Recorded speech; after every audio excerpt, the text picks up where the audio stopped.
Hey guys, in this video, I will show you how to make a t-shirt in Roblox. Alright, so let's begin with the video. So what I've done is, I've just loaded up the Roblox website here. We want to click on Create at the top.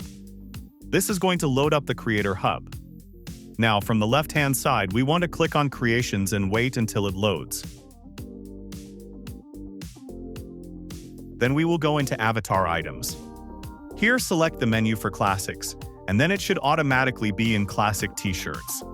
So here we can see the formats that are accepted as well as the maximum size per file.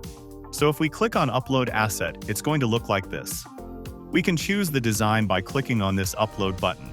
Choose the design from your computer and set the name for it. I will do Test T-shirt, and we also need to write a description here. What our T-shirt is of. And basically, after you're done with this, check your information. And if you click on Upload, this will upload this T-shirt as a design. Give it some time to load up here, and you will be good to go. So that's basically how you can make a T-shirt in Roblox. So that's all for this video. Consider subscribing if you find it helpful, and I'll catch you in the next one. Thanks.